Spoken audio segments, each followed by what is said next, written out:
Hello everyone, and welcome to this video on graphing functions involving square roots. Alright, so in this video I'm going to go over one example of a radical function, right? A function involving a root, a square root. And this will have three parts to it, this example. In one part I'll be finding the domain of the function, which will be like the last video I put up on finding the domain of radical functions. The second part will be actually graphing it, right? The title of this video here, graphing, plotting points. Right? And the third part will we'll take a look at that graph that we make and state the range this time, right? So remember, the domain is a set of all the input values, all the real numbers you can plug into the function. The range was the set of all the outputs, right? Or all the y coordinates of points on the graph if you're looking at a graph. Alright, so let's begin with this. Alright, so I know I have part B here. I'm going to get to part A in a second, just bear with me. So here I'm considering the function, a function called f of x equals the square root of x plus 3. Remember how this is set up, right? The variable x represents my input. F of x is the output, right? And the output is equal to and then this expression over here tells me how the output is calculated, right? By taking the square root of the input plus 3. Alright, so before I get into graphing, right, that's part B. I know let me pull up here. Here's part A of the problem. Part A, find the domain. Right. And as I mentioned, right, I did this in the last video on finding the domain of a radical function. Remember, this is the set of all the inputs, all the values I can replace x with, all the real numbers I can replace x with and get a real number output. Right. So if you recall what we did in the last video, if you watched it, I was looking at the index for this, right? The index was key. What kind of a root was being taken? So this is a square root, an even index, an index of 2, even though it's not written. So remember, for an even index, right, an even root, square root, fourth root, sixth root, etc., the radicand, or the expression underneath the symbol, couldn't be negative. This cannot be negative. Right? In other words, the radicand, the x plus 3, the expression underneath the radical, has to be non-negative.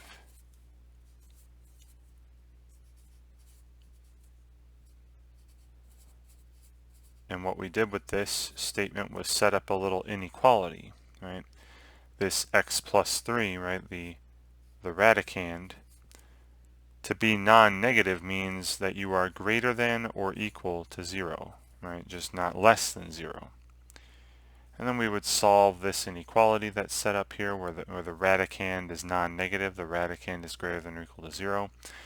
I would simply subtract 3 from both sides of this to get the value I'm plugging in. The values I can plug in for x have to be greater than or equal to negative 3, right, after subtracting. Right. So there's a nice description right there of all the values I can replace x with. Any number greater than negative 3, so negative 2, negative 1, negative 1.5, 0, 1, 2, 3, 1.5, anything to the right of negative 3 on the number line, if you're thinking of a number line. Or negative 3 itself, right? That will give me 0 in the radical, right? And the square root of 0 is fine. That's 0. Right? You just can't take square roots of negatives. Those are not real. Alright, and then of course, as I did in the last video, yes, this is a nice description of the numbers I can plug in, but the domain is a set, so I'd like to express it as a set or as an interval. Right, and I'll do both as a refresher. So the domain of this function little f is the set of, all values of x, right? I can replace x with anything as long as x is greater than or equal to -3. All right, this is one way of writing the domain. This is, again, I've mentioned this several times over past videos now. This is called set builder notation.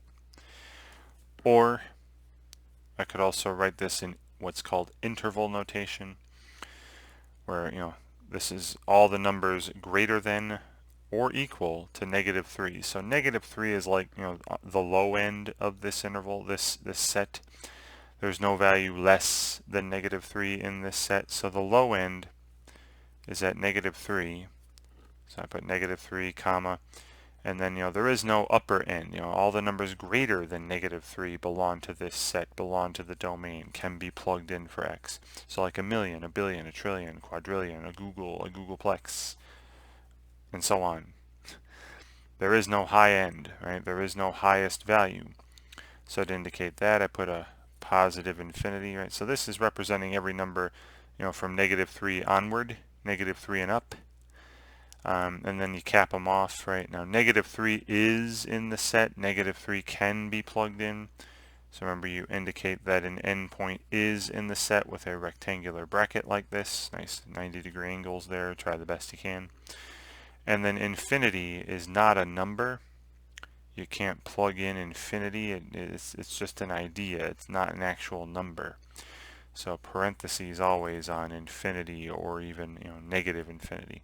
So there's the domain of this function f. I can only plug in numbers -3 or greater.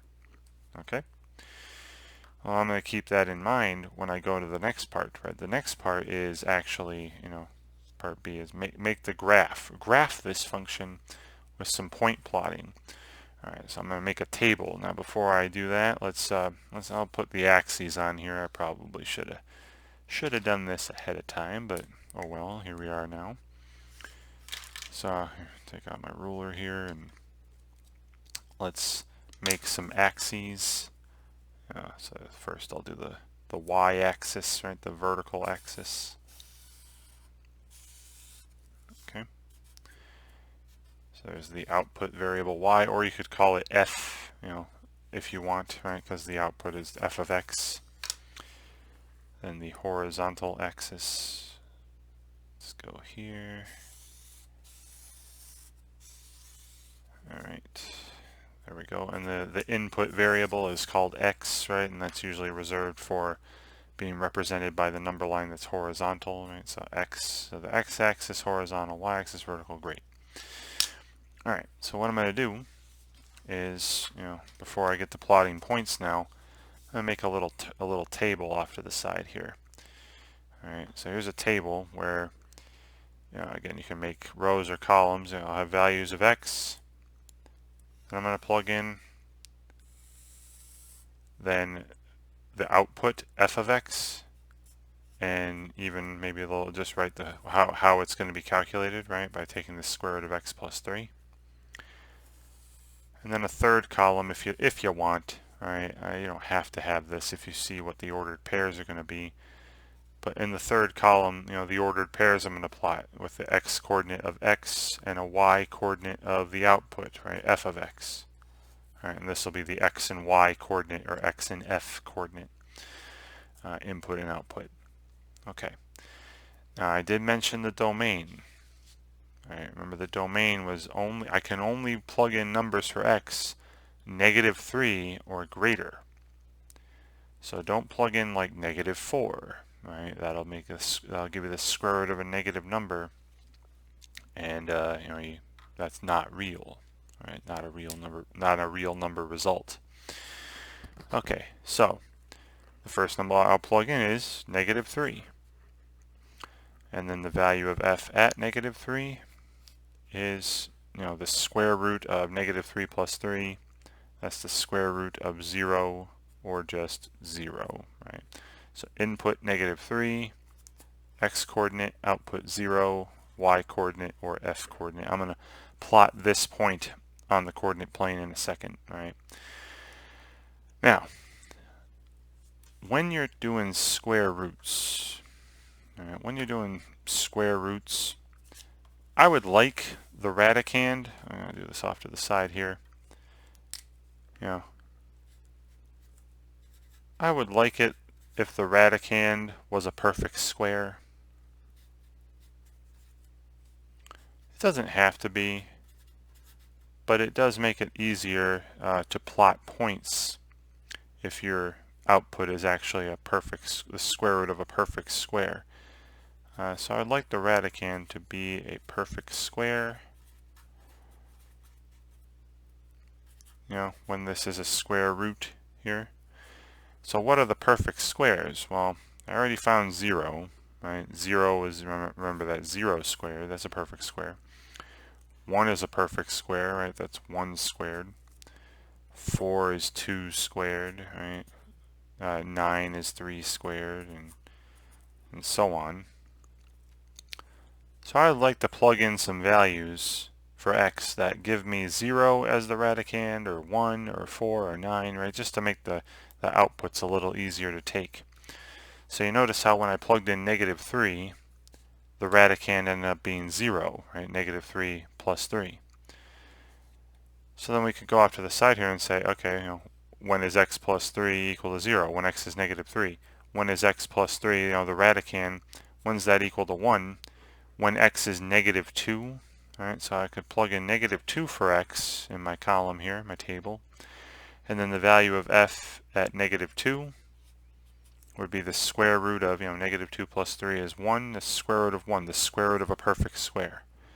Remember, this is the non-negative square root. You know, yes, -1 to the second power is +1, but when you see this symbol with an even root, you're asked for the non-negative one. It means the non-negative one. So just 1, +1.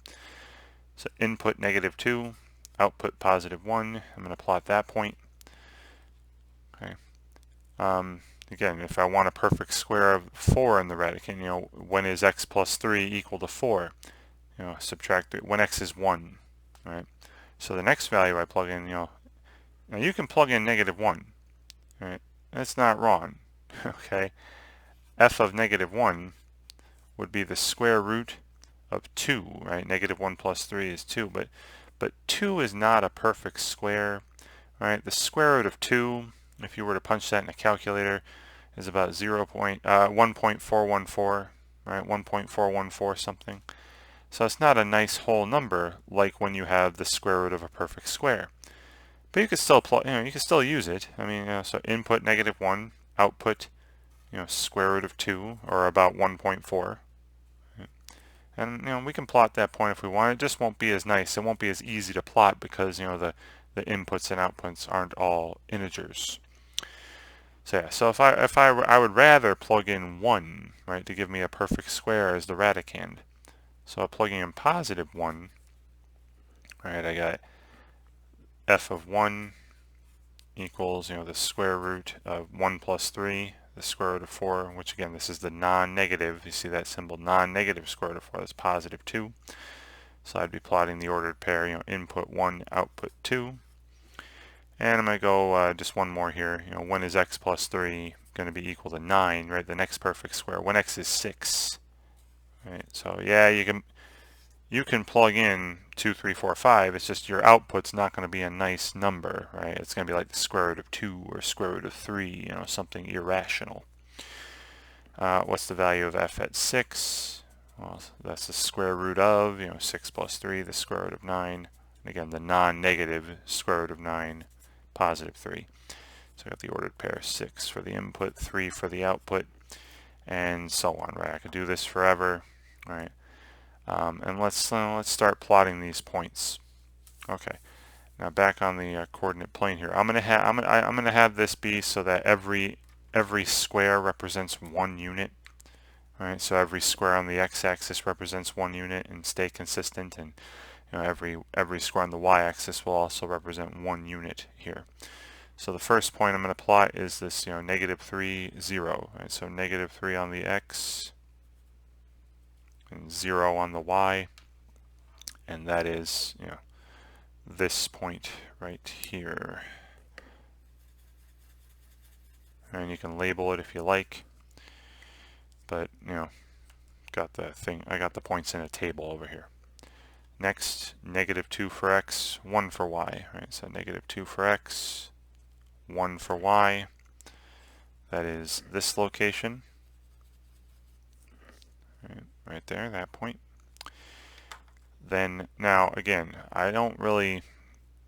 you can try eyeballing this, you know, go to -1 for x, and then, you know, the square root of 2, as I mentioned, is about 1.4, right? So a little less than halfway between 1 and 2. So I mean, I'm not going to really try to eyeball that, okay?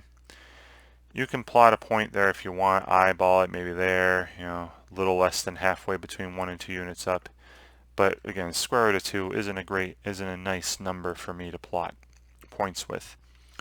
So the next one with the, you know, 1, 2, right? 1 for the x, 2 for the y. That's this location here. Okay, that point. Then finally in my table over here, 6 for the x. Oops, that's 1 for the x, 2 for the y. Sorry, that's 1 for the x, 2 for the y. Then 2, 3, 4, 5, 6 for the x, 3 for the y. That's this location right here. And hopefully you're seeing that, you know, it's not a straight line, right? The graph is not making a straight line. And I have to start at x equals -3, right? Remember, the graph won't go to the left of -3. The domain was only numbers -3 and greater. So starting at this point, -3, 0, right, looks like we're forming kind of this curve here, right, with the points, the pattern that they're forming. All right.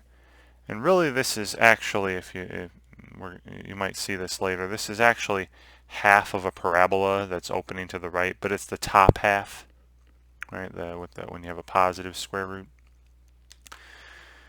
All right, and then if you want, I could also have labeled this, you know, here's -1 at this point here on the graph. You know, that point you could say was -1 square root of 2. You know, like I said, that would be on it. Right? You see how that's a little bit, that's between 1 and 2 units up when the x value is -1. But there you go. Right? Here's the graph of f. Let's put the letter f next to that. Right. Great.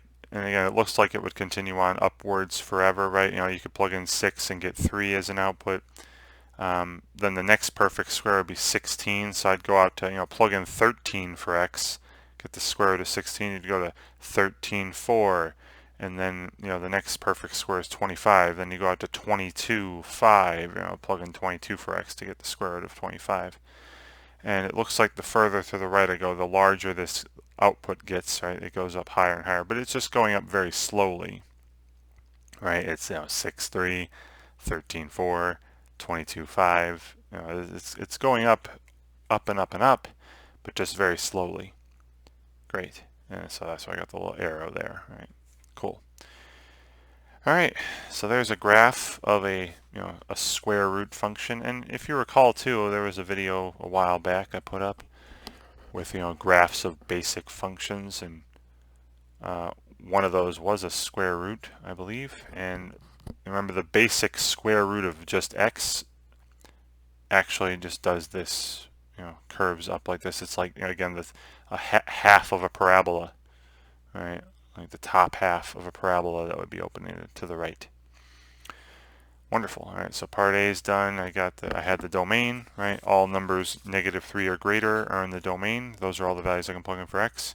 Part B is done. I made the graph.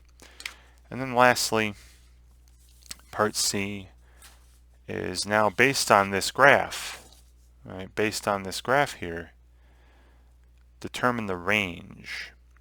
All right, now remember the range. The range was the set of all the outputs, right? All the real numbers that you get as outputs, all the y coordinates, if you will, for points on the graph of the function. Well, that means I'm looking at the y-axis, right? From bottom to top. I always go low to high, low numbers to high numbers. So bottom up. Notice that none of the negative y coordinates are used There's no graph down here, right? So none of the negative y coordinates are used. The y value of 0 is used as the y value of this point, right? We saw negative 3, 0. 1 is a y value of that point. 2 is the y value of that point. 3 is the y value of that point. 4 is the y value of some point way out there. And the little arrow again, remember, indicates that this goes up forever. It's going up forever as you move to the right.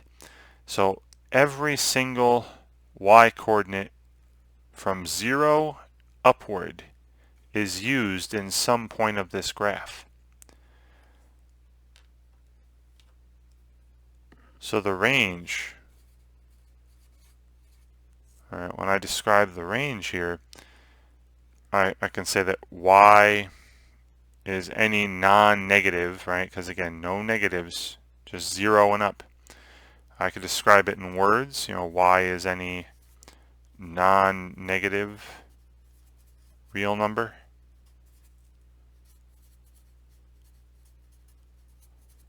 Or I could say, the range of f, the range of this function, equals, and then write it as I did with the domain, right, and with this set builder notation.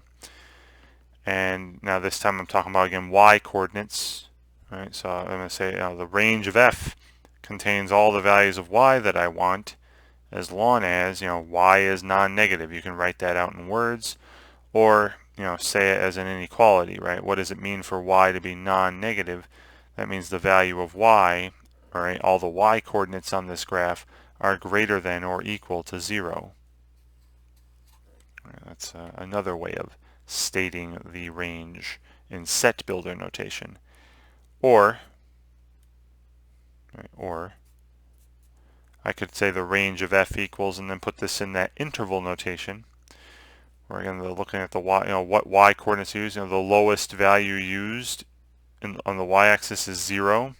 And nothing below that, so that's like the low end, right? So the low end is at 0, comma, and then every y coordinate above that, right? 10, 1,000, a million is going to be used in some point on this graph, right? Again, this graph is going up forever. So there is no high end to the range. There is no largest y coordinate on this graph. So I indicate that with infinity on the right end.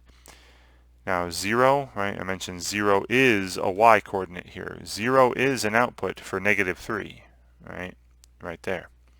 So because 0 is in the set, again I use a little rectangular bracket around that. And as mentioned before, infinity is not a number, so always parentheses on that to indicate that it's not actually part of the set. Alright, so I can write the range in one of these two ways. I could also, you could have also written it out in words, but usually in a textbook you're going to see it written out as a set or as an interval. All right. Great, and that is all I have for you today on graphing of square root functions. Obviously there's more complicated looking ones. This could be multiplied by something or have something added to it, but it's still the same concept.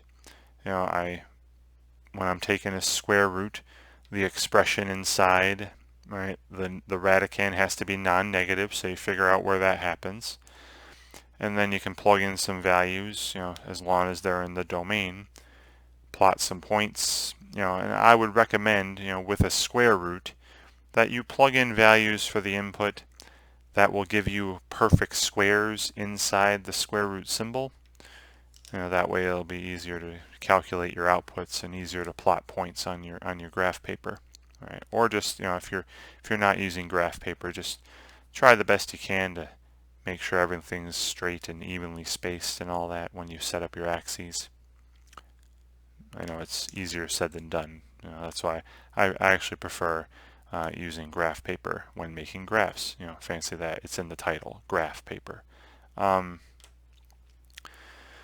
And then for the range, once you've got the graph plotted, just again, you're looking for the outputs, right? What outputs are being used, what y coordinates, and stating those. Okay, wonderful. All right, and as I like to say at the end of these videos, do the best you can to try to learn material on your own before you go looking for help. I have found over the years that people who take the time and effort to learn material on their own tend to remember it better and also remember it for longer and are more proud of it. So obviously read the material, read through the author's examples, perhaps even work out the solutions to some author's examples before you look at what the author did, and then compare your work to the author's, see if you can learn from some mistakes there. Of course, do plenty of practice problems and exercises. Check solutions to those if they're made available so you can keep track of your progress, see how you're doing. And don't give up on a problem just because, just after one attempt or maybe even 2 attempts, just don't give up so easily. Very often in mathematics there are several approaches that'll work for any particular problem. So if after several attempts, you're still not getting it, perhaps you should go back and read the material again, maybe even a third time, more slowly, more deliberately, take good notes. Because if you've been working on some problems, you probably have a better idea as to what the author wants from you. So then when you go read the material again, or a third time, you'll have a better idea as to what to look out for. You'll probably catch some things that you didn't catch the first time that will make working on the problems that much easier. But if after that, if after reading through the material several times and working on the problems in several different ways, you're still not understanding it, still not grasping it, well, it's not a sign of weakness whatsoever to go out looking for help. That is what other people are there for. So ask a teacher, a tutor, a friend, someone in your class who you know knows the material well and is willing to help. Look for supplemental materials online. There's loads of it out there. Look for videos online. There's tons of those too. Videos like this one, or plenty of other ones out there better than this one. I assure you they're easy to find. But just keep at it. Stay persistent. Keep practicing. Don't give up. And above all, believe in yourself. Try to have a positive attitude about the subject. Make it a game that you have to complete instead of an arduous academic task. It's amazing the change in mind, what a little change in attitude can do to the learning experience. And have a positive attitude and believe in yourself through your struggles and failures. It's when you struggle and fail that you can learn the most, right? You can learn the most from your mistakes. So just please stay persistent, keep practicing, stay positive, and don't give up. And I just know you'll get it. Thank you very much for watching.